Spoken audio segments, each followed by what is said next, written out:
waaqa tokkoon ni amanna. Ameen. Kabajamootaa fi jaalatamootaa maatiiwwan Waaqayyoon kan jaalattan Waaqayyo isiniin kan jaalatu hundumti keessan bakkaa fi lafa jirtanitti akkam jirtu, akkam yoo nageessanii, akkamiin turtanii guyyaa har'aatiin kan nu ga'e Waaqni abbootii keenyaa galanni ulfinni teessoo isaa aariyaam irratti saafaa ta'u. Baga torbee jaaffaa soma gooftaa keenya qoricha keenya Iyesuus Kiristoosiin geessan baga wajjumaan nu geenye. Eebbi haala keenya qulqulleetti dubroo maaramii eegumsi ergamootaa dhiifamni gooftaa keenya qoricha keenya Iyesuus Kiristoos hunduma keenyaaf haa baay'atu. Akka fedhaa fi jaalala Waaqayyootti guyyaa har'aa kana immoo barnoota waliitiin barannu barnoota torbee torbaffaa waliitiin ni baranna. Mata dureen barnoota keenyaa wangeela qulqullicha Maatiyoos boqonnaa 25 lakkoofsa 14 hanga 31 jiru ta'a seenaan isaa. Innis akkana jedha: tajaajilaan amanamaan eenyudha jedha. Tajaajilaan amanamaa yookiin immoo tajaajilaan gaarii, tajaajilaan arjaan eenyudha jedha. Jechi kun kan dubbatame, gaaffiin kun kan inni gaafatame torbee torbaffaa soma gooftaa keenya qoricha keenya Iyesuus Kiristoos keessatti jechaadha. Torbeen kun torbeen torbaffaa torbee soma gooftaa keenya qoricha keenya Iyesuus Kiristoos Gabraheer jedhameetu waamama. Innis Gabraheer jechuun tajaajilaa arjaa, tajaajilaa amanamaa, xiqqoo irratti kan amaname, guddaatiin kan muudame, guyyaa itti lallabamu yookiin immoo guyyaa ittiin barsiifamudha. Akkuma beekamuudha, seenaan kun guyyaa har'aa kana immoo maal nu barsiisa isa jedhu gaafa ilaallu wangeela qulqullicha Maatiyoos boqonnaa 25 lakkoofsa 14 kaasnee gaafa ilaallu gooftaan keenya qorichi keenya Iyesuus Kiristoos barnoota inni guyyaa kana barnoota fakkeenya inni fakkeenyaan barsiise kan irraati barannudha. Yeroo baay'ee gooftaan keenya qorichi keenya Iyesuus Kiristoos በመዋዕለ ስብከቱ yookiin immoo waqtii lallabasaa biyya lafaa keessa waggaa 33 fi ji'a deebi'ee yeroo barsiisutti fakkeenyota garaagaraa dubbateera. Fakkeenyota garaagaraatiin barsiiseera. Guyyaa har'aa kanas immoo fakkeenyi isaa akkana jedheetu eegala. Innis abbaa qabeenyaa tokkotu ture jedha. Abbaa qabeenyaa tokkotu ture. Abbaan qabeenyaa kun gara biyya fagoo deemuudhaaf, gara biyya fagootti imaluudhaaf tajaajiltoota isaa yookiin immoo garboota isaa waamee imaanaa itti kennee jedha. Yeroo yaaduu barbaadu kanatti tajaajiltoota isaa waamee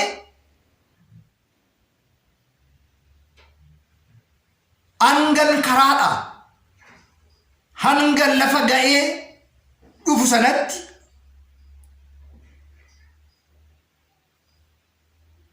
akka ittiin hojjetaniif yookiin immoo akka ittiin hojjetaniif isa tokkoof magliitii 5, isa lammaffaatiif magliitii 2, isa sadaffaatiif immoo magliitii 1 akkuma dandeetti isaaniitti laateefii jedha. Asirratti ilaalaa, magliitii kana kennaa jechuu dandeenya, qarshii jechuu dandeenya, safarri isaa, hangi isaa, ammi isaa garuu baay'ee garaagara jecha 5, 2, 1.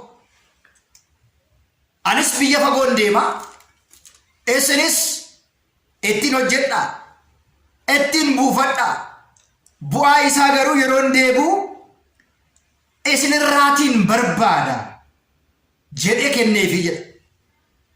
seenaa guyyaa har'aa kana makliitiin maalidha?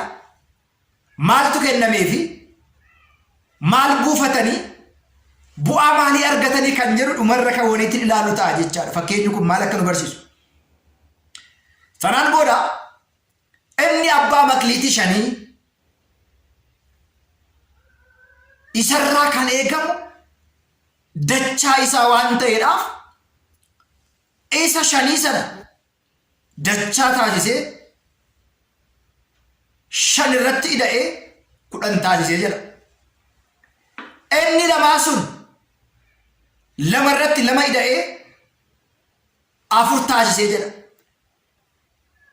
Inni tokko sun garuu inni xiqqaa fudhate sun garuu maal akka inni godhe waliin laala. Inni dhumaa inni abbaa tokko sun garuu osoo gara hojiitti hin galiin,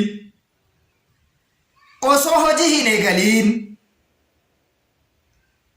osoo hin dadhabiin, osoo hin bu'iin, osoo hin ba'iin, osoo hin dhama'iin taa'anii dhuma sa'aatii 24 Waaqayyo irraa kan eegan. Waaqayyo akka isaanii sooru, akka isaan uffisu, akka isaan laatuuf, akka isaanitti kennuuf taa'anii kan eegan jiru. Waan itti hin dadhabne, waan hin dhabaane, waan hin hojjenne nyaachuu ittiin jiraachuu hin dandeenye. Inni sadaffaa kun hojjechuun dura laphee isaatiin sodaa, shakkii, amantuu dhabuu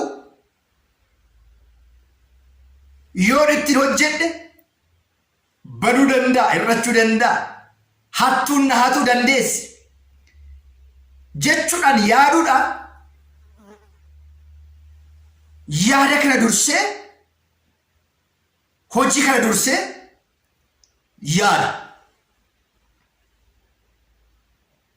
Kun maal nu hubachiisa? Itti aanee kana qofaa miti, balleessaan isaa dhumaa immoo lafa gadi fageessee qotee, boolla qotee awwaalee jedha. Inni tokkoffaan eenyuun fakkeeffama? Inni lammaffaan eenyuun fakkeeffama? Inni sadaffaa eenyudha? Isa jedhu immoo dhumarra waliin kan laallu ta'a jechaadha. Gaafa yeroon isaa qaqqabu, abbaan qabeenyaa biyya fagoo deemirraa gaafa inni deebi'u qabeenya kana to'achuu barbaade, tajaajiltoota kana qorachuu barbaade. Maalirra turtan? Maal hojjettan? Bu'aa maalii buufattan? Jechuun waan hin oolleef jalqaba fuudhuu dhiisuudha malee, imaanaa fuudhuu dhiisuudha malee, imaanaa fuudhaan fiixaan baasuun barbaachisaadha. Mee jarreen kana walumaatiin ilaaluu dandeenya. Inni jalqaba irratti makliitii 5 fudhate kun ni ba'e, ni bu'e, ni dhaba'e, ni dadhabe, ni dafqe, boqonnaa dhabe, ittan gaafatamaa, na gaafachiisa. Namni kun gaafa dhufe na gaafata waan ta'eedhaaf imaanaa kana fudheera. Imaanaa kanaan immoo hojjechuu yoon baadhe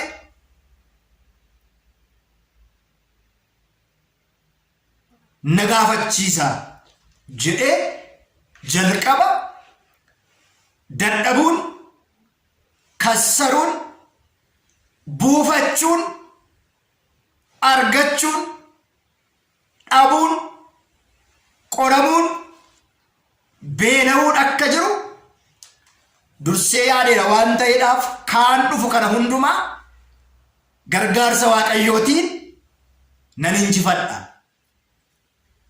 Gargaarsa Waaqayyootiin nan mo'adha. Yoo Waaqayyo na jabeesse abbaa fireen ta'a jedhee argachuu keessa dhabuu, dadhabuu keessa buufachuu, rakkachuu keessa bal'achuun akka jiru yaadee tajaajila kanaatiif of qopheessa jechaadha. Sanaan booda kennaan kun magliitiin kun natti kennameera. Kunoo dadhabeera, bu'eera, hojjedheera, 5 nan buufadha jedhee dursee waan yaadeedhaaf 5 buufateetu gooftaa isaatti kennee jedha. Ajajaa isaatti kennee jedha. Hojjechiisaa isaatti kennee jedha. Gooftaanis deebisee gaarii raawwatte. Maal raawwatte?